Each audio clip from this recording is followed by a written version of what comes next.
Vidya Bharati maths के YouTube channel पर आप सभी का हार्दिक स्वागत है। आज के इस वीडियो में हम कक्षा 10वीं विज्ञान के अध्याय 3 जिसका नाम है धातु और अधातु, इसके 37 अति महत्वपूर्ण वस्तुनिष्ठ प्रश्नों को दूसरे भाग को हल कर रहे हैं। और इस भाग में जितने भी वस्तुनिष्ठ प्रश्न बचेंगे सारे प्रश्नों को हम कवर कर रहे हैं, तो वीडियो को अंत तक अवश्य देखें ताकि आपका इस अध्याय में एक भी अंक नहीं कटे। बढ़ते हैं प्रश्न संख्या 1 की ओर। प्रश्न संख्या 1 है, धातुओं की प्रकृति होती है विद्युत धनात्मक, विद्युत ऋणात्मक, उदासीन या इनमें से कोई नहीं। तो जितने भी धातुएं होती है उनकी प्रकृति होती है विद्युत धनात्मक। ऑप्शन ए एकदम करेक्ट आंसर हो जाएगा। आगे बढ़ते हैं प्रश्न संख्या 2 की ओर। प्रश्न संख्या 2 है, लोहा एवं इस्पात को जंग से सुरक्षित रखने के लिए उन पर किस धातु की परत चढ़ाई जाती है? तांबा, चांदी, सोना या जिंक? तो हमें बताना है कि लोहा एवं इस्पात को जंग से सुरक्षित रखने के लिए उन पर किस धातु की परत चढ़ाई जाती है? तो ये परत चढ़ाई जाती है जिंक की। ऑप्शन डी एकदम करेक्ट आंसर हो जाएगा। और इस पूरी प्रक्रिया को, लोहे और इस्पात को जंग से सुरक्षित रखने के लिए उन पर जो धातु की परत चढ़ाई जाती है, इस प्रक्रिया को कहा जाता है गैल्वेनीकरण। क्या कहा जाता है? गैल्वेनीकरण कहा जाता है। ये बात भी अपने को याद रखना है, राइट। प्रश्न संख्या 3। प्रश्न संख्या 3 है, किस रासायनिक यौगिक को गर्म करने पर प्लास्टर ऑफ पेरिस पीओपी प्राप्त किया जा सकता है? जिप्सम, चूना पत्थर, कच्चा चूना या व्यंजक चूर्ण? तो हमें बताना है कि किस रासायनिक यौगिक को गर्म करने पर प्लास्टर ऑफ पेरिस मतलब पीओपी प्राप्त किया जा सकता है। तो ये किया जा सकता है जिप्सम को। ऑप्शन ए जिप्सम इस क्वेश्चन का एकदम करेक्ट आंसर होगा। प्रश्न संख्या 4, विद्युत अपघटनी परिष्करण में अशुद्ध धातु को बनाया जाता है? कैथोड, एनोड, अपघट्य या फिर इनमें से कोई नहीं? तो विद्युत अपघटनी परिष्करण में अशुद्ध धातु को जो बनाया जाता है वो बनाया जाता है एनोड। ऑप्शन बी एकदम सही उत्तर हो जाएगा।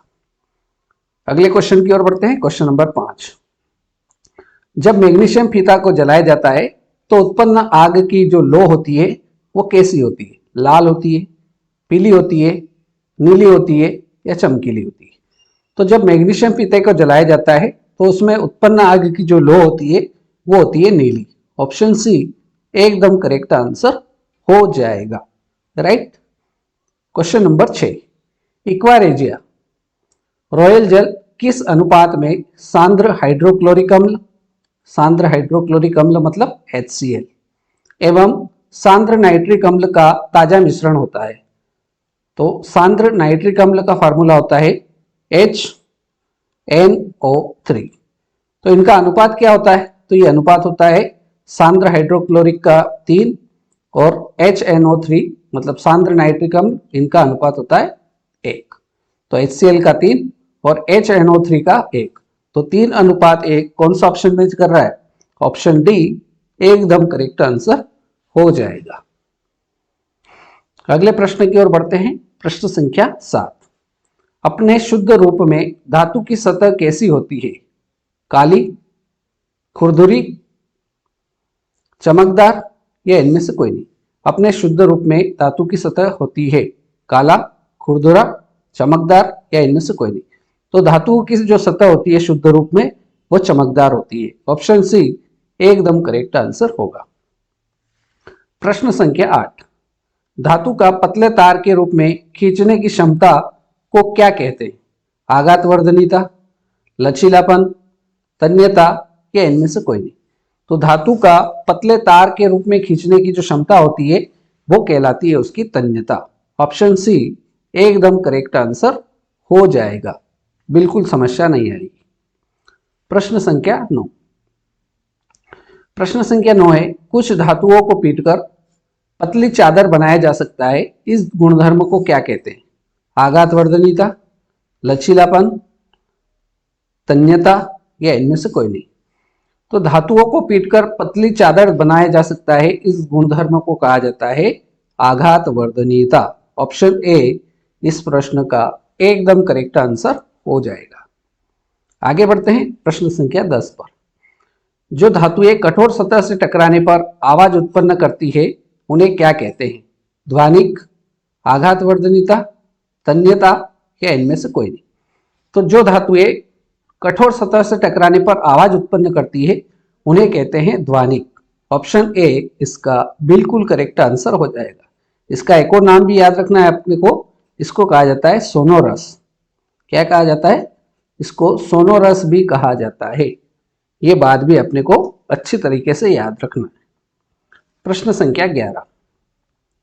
प्रश्न संख्या 11 है, सबसे अधिक तन्य धातु कौन सी है?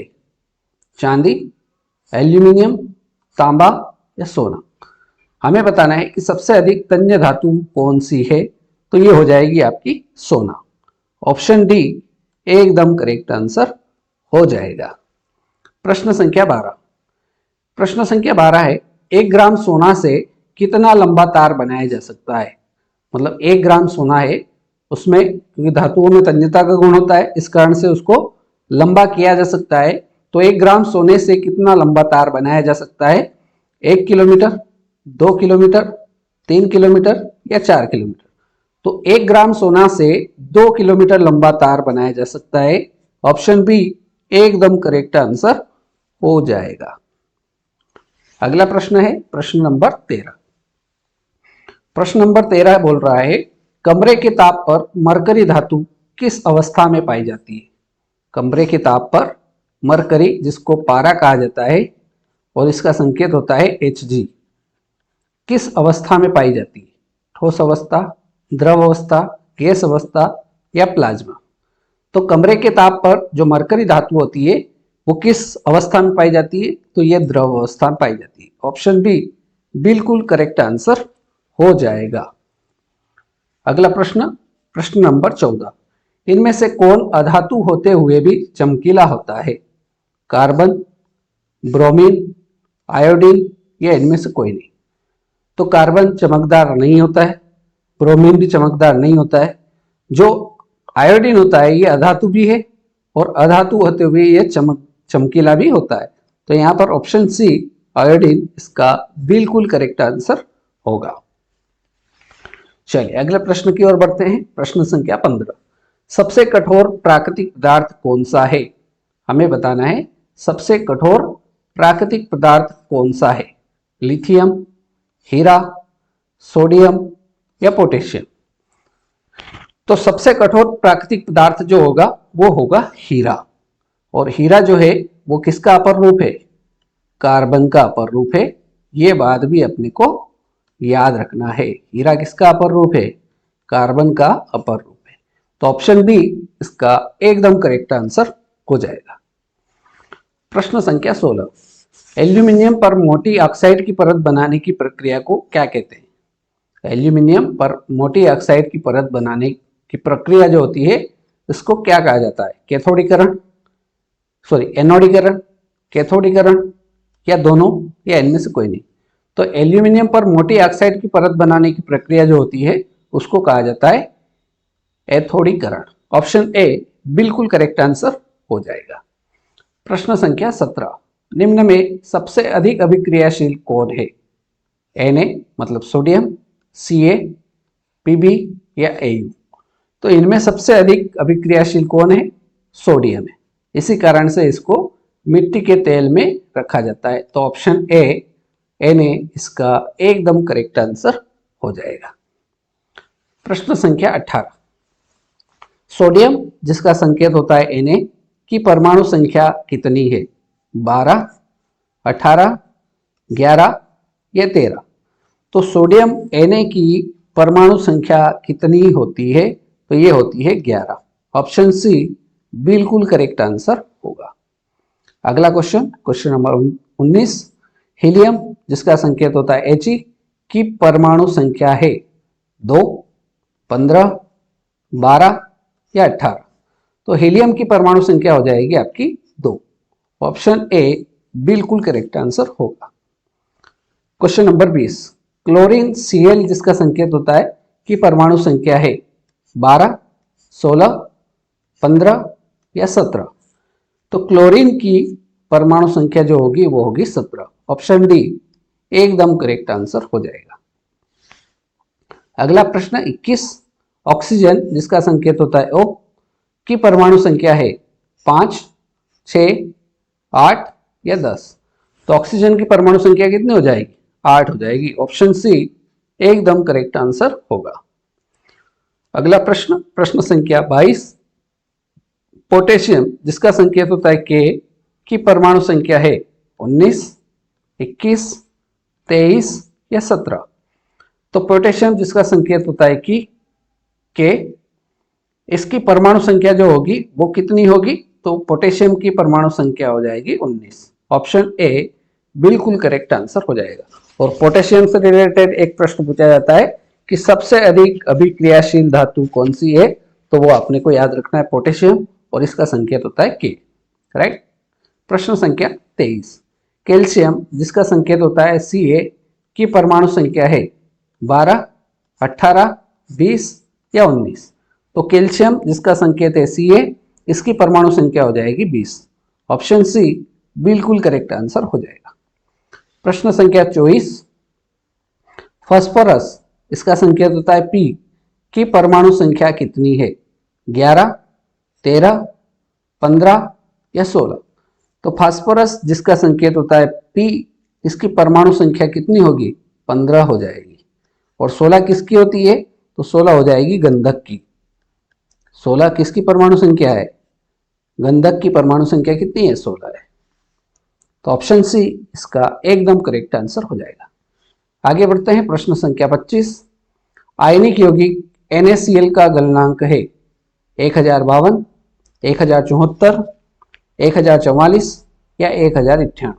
तो आयनिक यौगिक NaCl का जो गलनांक होता है वो होता है 1074। ऑप्शन बी बिल्कुल करेक्ट आंसर होगा। प्रश्न संख्या 26, बहुत ही सिंपल प्रश्न है, किस धातु को मिट्टी के तेल में डुबोकर रखा जाता है? तो सभी को पता है कि सोडियम जो है इसको मिट्टी के तेल में रखा जाता है, और सोडियम का संकेत होता है Na। राइट, इतनी बात आपको याद है। और इसका परमाणु क्रमांक कितना होता है ये आप कमेंट करके मेरे को बताइए। चलिए आगे बढ़ते हैं, प्रश्न संख्या 27, निम्न में कौन सी अधातु, बात किसकी करना है? अधातु की, विद्युत का सुचालक है? धातु की बात नहीं हो रही, अधातु की बात हो रही। और कैसे होनी चाहिए विद्युत की सुचालक? सल्फर, क्लोरीन, पारा या ग्रेफाइट। तो इनमें से अपने को जो बताना है वो बताना है कि कौन सी अधातु है जो विद्युत की सुचालक है। तो यहाँ पर ग्रेफाइट इसका बिल्कुल करेक्ट आंसर हो जाएगा। बोलो आई क्या बात समझ में? क्या आप कहोगे कि आ गई बिल्कुल बात समझ में? चलिए प्रश्न संख्या 28, जंगरोधी स्टील क्या है? जंगरोधी स्टील क्या है? धातु है, अधातु है, उपधातु है या मिश्र धातु है? तो जंगरोधी स्टील जो है वो क्या है? मिश्र धातु है। ऑप्शन डी बिल्कुल करेक्ट आंसर होगा। आगे बढ़ते हैं, क्वेश्चन नंबर 29। क्वेश्चन नंबर 29 बोल रहा है, लंबे समय तक आर्द्र वायु जिसको कहते हैं जल वाष्प, आर्द्र वायु को क्या कहा जाता है? जल वाष्प में रहने पर लोहे पर भूरे रंग की पत्रकी पदार्थ की परत चढ़ जाती है, जिसे क्या कहते हैं? पेंट, जिंक, जंग या गैल्वेनाइजेशन। तो हमें बताना है कि लंबे समय तक आर्द्र वायु में रहने पर लोहे के ऊपर जो एक पदार्थ की परत चढ़ जाती है उसको क्या कहा जाता है? जंग कहा जाता है। ऑप्शन सी एकदम करेक्ट आंसर होगा। नेक्स्ट क्वेश्चन, क्वेश्चन नंबर 30, अयस्क से धातु का निष्कर्षण तथा उनका परिष्करण कर उपयोगी बनाने के प्रक्रम को क्या कहते हैं? अयस्क से धातु का निष्कर्षण तथा उनका परिष्करण कर उपयोगी पदार्थ बनाने के प्रक्रम को क्या कहा जाता है? धातु क्रम कहा जाता है, धात्विकी कहा जाता है या धातुशाला कहा जाता है, या इनमें से कोई नहीं। तो ये प्रक्रम जो कहलाता है ये कहलाता है धातु क्रम। ऑप्शन ए इसका एकदम करेक्ट आंसर होगा।